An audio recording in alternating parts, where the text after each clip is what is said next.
Sudah dari kumaha kabarna damang sadena dengan saya si Otong kembali lagi di channel Ningali Film. Pada episode kali ini kita akan melanjutkan alur cerita dari film yang rilis pada tahun 2024 untuk bagian yang ketiga. Dan tidak usah berlama-lama lagi, mari kita mulai ceritanya.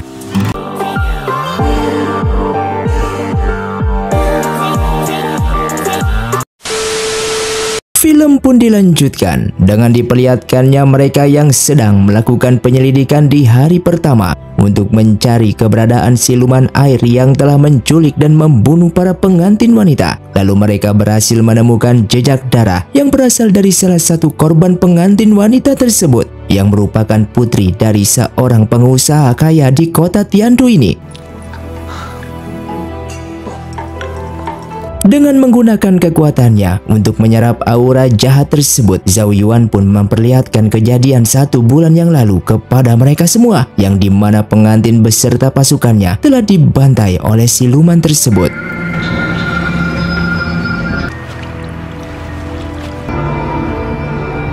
Kemudian mereka melanjutkan perjalanannya menuju sebuah danau tempat 7 mayat pengantin wanita yang sebelumnya telah ditemukan. Setelah Zhao Yuan mengeceknya, ia pun mengatakan seharusnya danau ini memiliki banyak aura jahat karena sebelumnya ke-7 mayat pengantin tersebut berada di sini. Namun kenapa aura jahat di danau ini hanya tersisa sedikit? Sehingga ia menyimpulkan kalau siluman itu tidak hanya membunuh, melainkan menyerap aura jahatnya demi meningkatkan kekuatan silumannya. Dan siluman itu hanya mengincar pengantin wanita saja. Oleh karena itu, jika mereka ingin mengetahui jenis siluman apa yang telah membunuh para pengantin tersebut, maka ia hanya perlu menemui para mayat yang saat ini ditempatkan di tempat penyimpanan mayat. Dan ia akan tahu setelah memeriksanya. Namun setelah mereka ke sana, ternyata pasukan Chongwu sudah pernah datang ke sini dan bahkan telah menghancurkan para mayat tersebut demi menghilangkan sebuah jejak agar mereka tidak bisa memecahkan kasus ini dan mendapatkan hukuman bunuh diri. Namun itu tidak perlu khawatir karena ia merupakan raja siluman yang memiliki kemampuan untuk mengembalikan para mayat yang telah hancur itu. Dan mereka berhasil menemukan sebuah bukti yang berupa sisik dari siluman tersebut yang dipegang oleh salah satu mayat pengantin, sehingga mereka menganggap kalau itu merupakan siluman ikan. Mereka berempat yang berada di sebuah tempat makan. Zhao Yuan lalu menjelaskan kalau semua korban tidak memiliki luka, sehingga ia menyimpulkan kalau siluman itu bernama Ranyi yang memiliki kemampuan mengendalikan mimpi seseorang.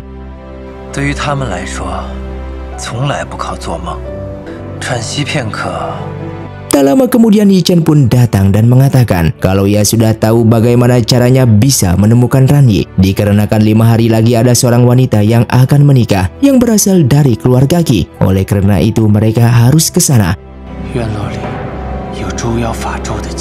Namun di saat mereka akan berangkat, tiba-tiba ada seseorang yang ingin membunuh Wen Xiao dengan anak panah, dan beruntungnya Zhao Yuan berhasil menangkap anak panah tersebut.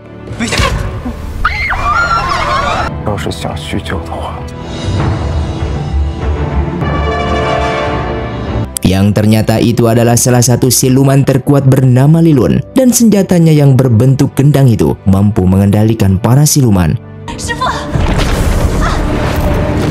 Bahkan ia merupakan siluman yang dulu pernah membunuh guru Wen Xiao, yang kedatangan ke alam manusia ini memang berniat untuk membunuh Wen Xiao.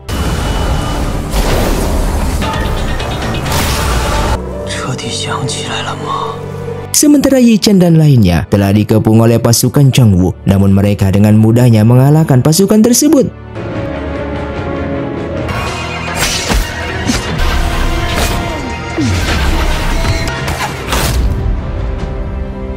Kembali Kembali kepada Zhao Yuan yang sedang berhadapan dengan Li Lun.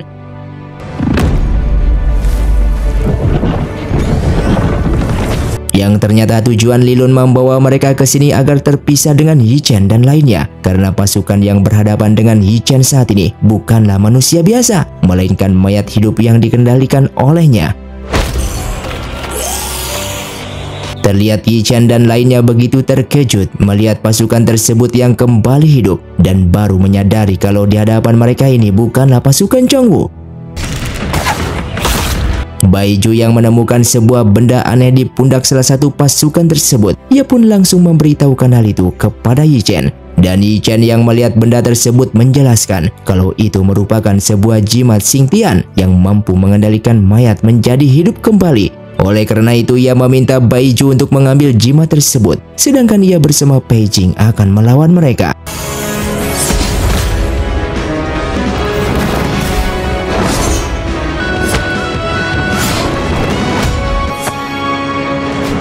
Kembali kepada Wen Xiao yang sedang berpura-pura kesakitan, padahal itu merupakan jebakan agar ia bisa memberikan serbuk bius kepada Li Lun yang berguna untuk melemahkan tenaga dalam spiritual siluman. Hingga pada akhirnya mereka pun berkumpul kembali dan Zhao Yuan yang menyadari kalau Yi Chen sedang terluka, ia pun memberikan sedikit kekuatan silumannya. Singkatnya 4 hari sudah berlalu, yang artinya mereka hanya memiliki sisa waktu 1 hari lagi untuk menangkap siluman air tersebut. Oleh karena itu ia akan melacaknya dengan kekuatan silumannya yang mungkin saja ia bisa menemukannya, namun ia juga meminta mereka untuk berpencar. Hingga pada akhirnya ia pun berhasil menemukan keberadaan Ran Yi, namun Ran Yi langsung menggunakan teknik mimpinya.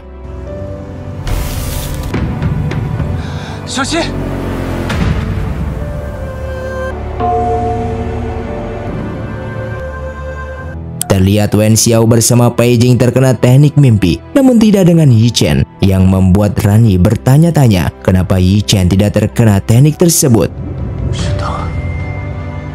Wen Xiao yang terkena teknik mimpi, ia pun bermimpi buruk dengan melihat gurunya yang terluka.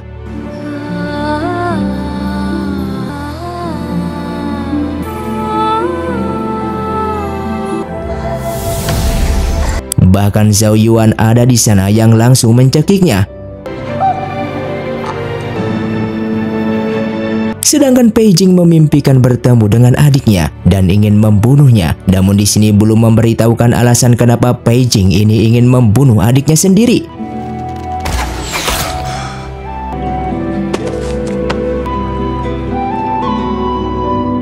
Lalu Zhao Yuan datang ke sana dan langsung membangunkan mereka berdua.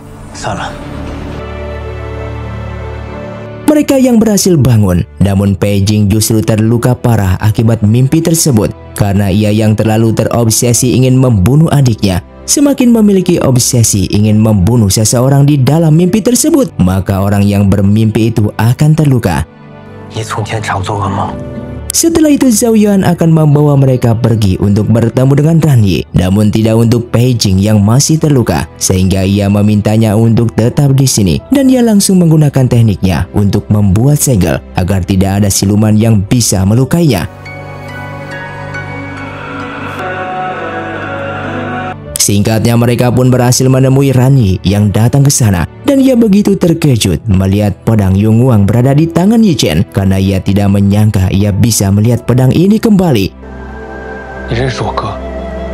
Ia pun menceritakan belasan tahun yang lalu di saat ia datang ke alam manusia ini dan bertemu dengan seorang pendekar yang memegang pedang Yung Wang ini yang pernah menyelamatkan dirinya, dan ternyata orang tersebut adalah kakaknya Yi Chen. Namun pedang yang dipegang oleh kakaknya itu tidak sehebat pedang yang berada di tangan Yi Chen, yang sepertinya Yi Chen sudah sedikit mengetahui cara menggunakan pedang tersebut dibandingkan kakaknya sendiri. Di waktu itu kakaknya pernah memberitahukan kalau dia memiliki seorang adik laki-laki yang disayanginya yang setiap malamnya terganggu oleh mimpi buruk, sehingga dia bertanya bagaimana caranya bisa menghilangkan mimpi buruk tersebut. Lalu Ran Yi pun memberikan satu sisik ikannya dengan menyuruhnya untuk menumbuk sisik tersebut dan meminumkannya kepada adiknya itu, hingga akhirnya Yi Chen kecil pun tidak bermimpi buruk lagi.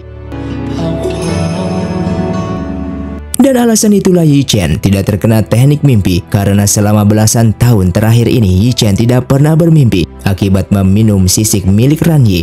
Lalu tak lama kemudian datang seorang wanita cantik yang ternyata ini merupakan Nona Qi, calon pengantin wanita yang akan menikah esok hari dengan seorang pria bangsawan.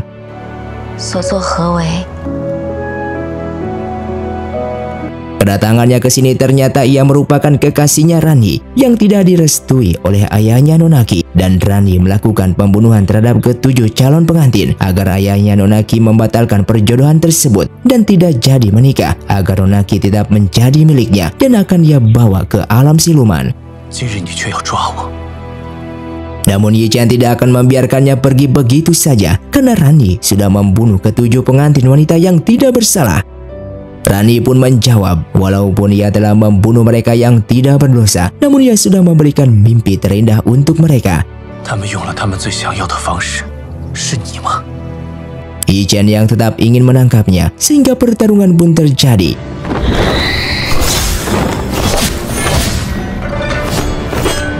Namun di tengah pertarungan, tiba-tiba terdapat sebuah serangan dari atas yang mengharuskan Zhao Yuan menolong Yi Chen. Dan ternyata itu adalah Li Lun, siluman terkuat dari Dahuang. Lalu Zhao Yuan menceritakan identitas Li Lun yang memiliki kemampuan mengendalikan para siluman dengan menggunakan senjata gendangnya, dan saat ini Ran Yi sedang dikendalikan olehnya. Di sana Li Lun menjelaskan siapa itu Zhao Yuan yang merupakan raja siluman yang tidak bisa menjaga alam silumannya yang saat ini sedang menuju kehancuran. Ia pun memberitahukan kepada Wen Xiao kalau gurunya itu begitu dekat dengan Zhao Yuan yang sudah dianggap sebagai saudaranya sendiri. Bahkan nama Zhao Yuan itu sendiri diberikan oleh gurunya. Tidak hanya itu, agar orang lain tidak mengetahui identitasnya yang merupakan raja siluman, Zhao Yuan selalu memakai topeng ketika bertemu dengan Wan Er yang merupakan gurunya Wen Xiao, yang membuat Wen Xiao begitu terkejut. Ternyata orang yang selama ini berada di sampingnya adalah Zhao Yuan. Setelah itu ia pun bertanya kepada Yi Chen, apakah Yi Chen tidak ingin membunuh Zhao Yuan yang merupakan pembunuh ayah dan kakaknya itu. Dan Yi Chen menjawab kalau ia akan membunuh Zhao Yuan setelah urusan ini telah selesai.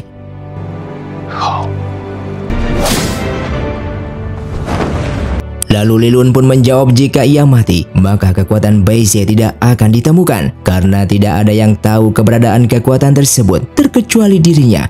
Di malam kematian Wan Er, meskipun ia disegel olehnya, namun ia masih sadar karena berada di tempat kejadian sebelum Wan Er mati. Yang tentu saja ia melihat keberadaan kekuatan Baize berada di tubuh Wen Xiao itu sendiri. Namun kekuatan itu hanya setengah sehingga tidak bisa digunakan. Dan setengahnya lagi ia tidak ingin memberitahukan kepada mereka, sehingga pertarungan pun terjadi. Li Lun yang mengetahui kalau di dalam tubuh Yi Chen terdapat sisik milik Ran Yi, ia pun langsung mengeluarkan dan menghancurkan sisik tersebut dari tubuhnya agar Yi Chen bisa bermimpi buruk kembali dan melakukan balas dendam terhadap Zhao Yuan yang sudah dianggapnya sebagai pembunuh keluarganya. Namun akhirnya Yi Chen pun tersadar kembali dikarenakan ia tidak akan mengingkari janjinya untuk tidak membunuh Zhao Yuan sebelum ia mengetahui cara menggunakan pedang Yung Huang ini darinya.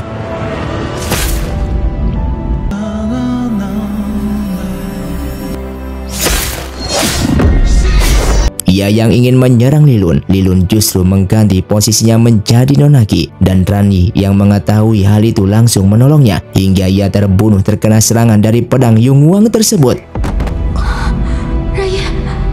Bahkan Nona Qi pun tewas di sana. Yang ternyata selama ini Nona Qi sudah lama dimasuki parasit milik Li Lun hingga organ tubuhnya sudah habis oleh aura jahat Li Lun. Sedangkan di sisi lain, Li Lun yang terluka parah akibat berlama-lama di alam manusia yang ternyata tadi merupakan bayangannya saja, sedangkan tubuh aslinya sedang dirantai di suatu tempat. Kembali kepada mereka yang akan pergi dari danau tersebut. Dan Bai Ju yang sedang bersantai di aula pemburu siluman, ia pun mendapatkan laporan kalau Zhao Yuan dan lainnya telah berhasil memecahkan kasus siluman air, sehingga mereka terbebas dari ancaman hukuman karena menyelesaikan dengan tepat waktu. Dan film pun bersambung. Terima kasih untuk kalian yang sudah menonton video ini sampai habis. Sampai jumpa di video selanjutnya. Saya pamit ulang dari ningali film Siotong undur diri dan salam Sundaners.